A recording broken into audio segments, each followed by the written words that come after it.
what you're referring to is some of the details of like single-stranded DNA conformation, or also within the complexes in the condensed state, what would be the conformation? And there, I don't know about modeling. I know more about a few attempts to experimentally look at the structure of those complexes, and there the answer has been very clear that it's not a liposome-like structure, that you find many different lamellar-like structures and phases that can be found in any sort of condensed lipid. Phase is probably the right word. Go ahead. Yeah. In SSCP, for example, or TGP, or whatever, we capitalize on this. Specifically, may I say, if the liposome, if you pack inside the liposome 20 base pair or is 23 and 23 with different one base pair. There's a size range, yeah. It doesn't depend on the three-dimensional configuration of the nucleic acid molecule itself, or is it?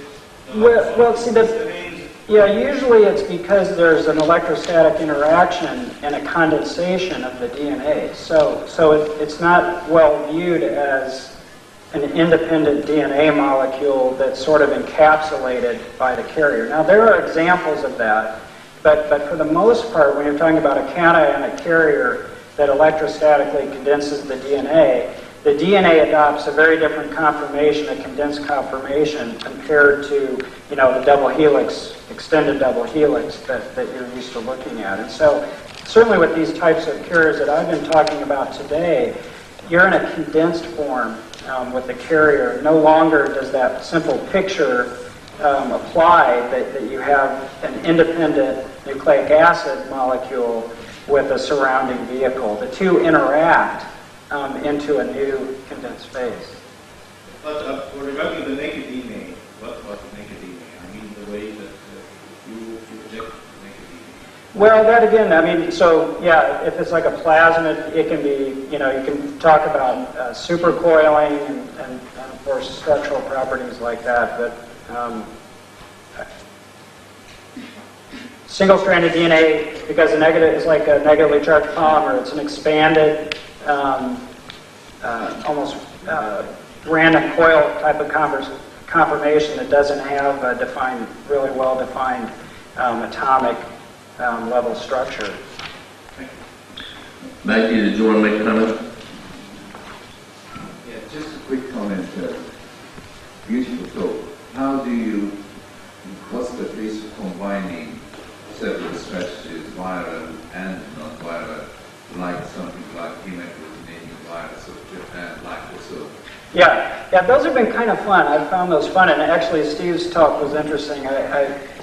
There's something there as well when we're trying to add together. I think what those polyamines are doing, there's a fairly well-described mechanism that Jean-Paul Baird has described in detail, the proton sponge effect, which is probably the mechanism by which those polymers provide some destabilization of the endosomal membrane, and that's presumably how they enhance transfection. But people have gone way beyond that, and it's very interesting. They've been synthetically modifying viruses, and you can definitely think about this. We've had several people approach us with the idea of trying to somehow chemically combine our synthetic polymers with the viral particles themselves. And I think that's kind of a fun area to think about, is trying to combine the two.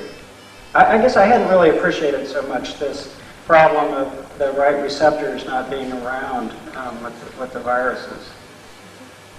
Well, I think we need to move on. Thanks very much, Pat.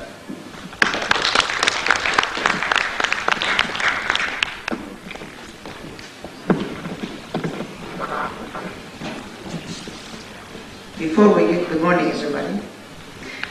Before we get into the next speaker, I would like to acknowledge the effort, the endless effort done by the National Research Center to keep us all here comfortable and happy and to get everything on schedule.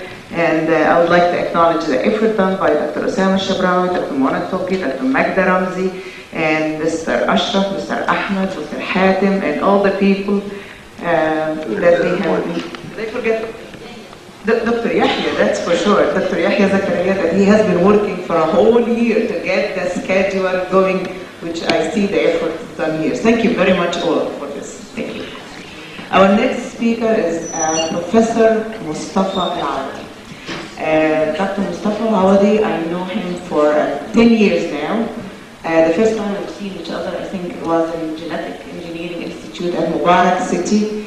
And I was lucky enough to supervise master's thesis in tissue engineering along with him and other eminent professors.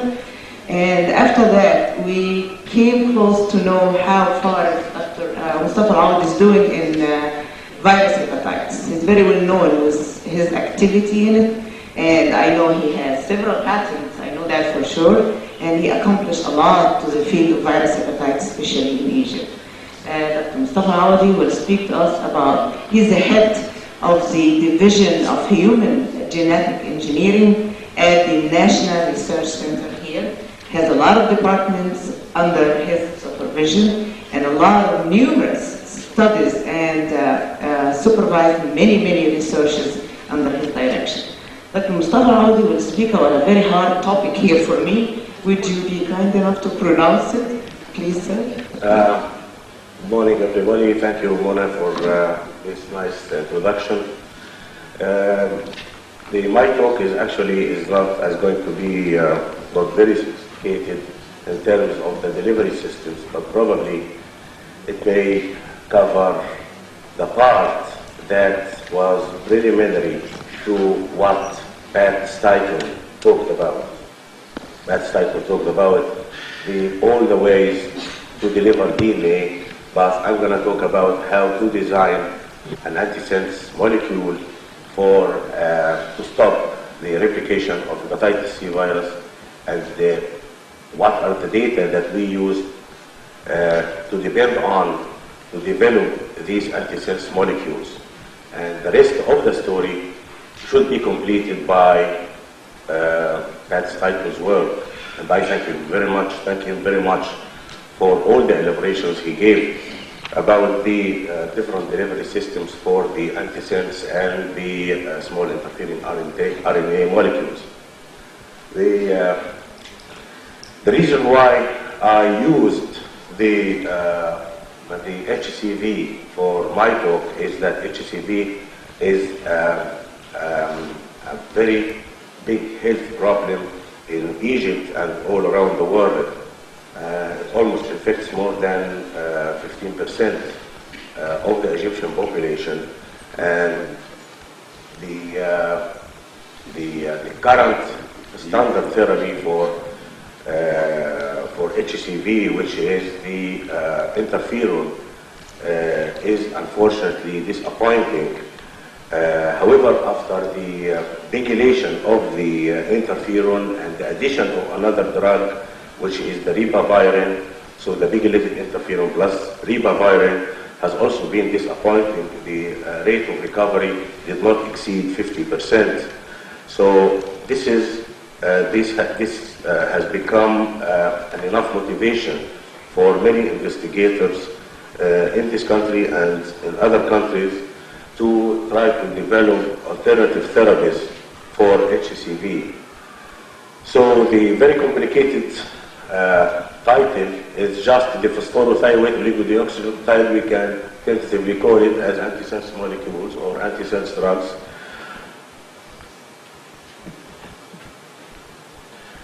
I'm going to give you an introductory slide about the natural history of the HCV infection. This infection is a very long life infection. It may cover almost from 20 to 30 years from the patient's life. It starts with the acute infection that may last from 4 to 6 months, and then 80% of those infected with hepatitis C will develop chronic infection. And this chronic infection stage will last almost for 20 years in males, and it may last for longer period in females. Part of these patients, or approximately 20%, will develop hepatic cirrhosis with a high risk of developing hepatocellular carcinoma at a rate of 1 to 4% from the patients every year. Most of the patients with HCV are residing within the chronic hepatitis state. So when you see a patient with hepatitis, chronic hepatitis infection, most probably he will be in the phase of chronic active hepatitis state. Among these groups, there was a very interesting group of patients that we call the healthy carrier, tentatively called the healthy carrier. And these patients may represent about 30% of the patients with chronic hepatitis. And they are really healthy.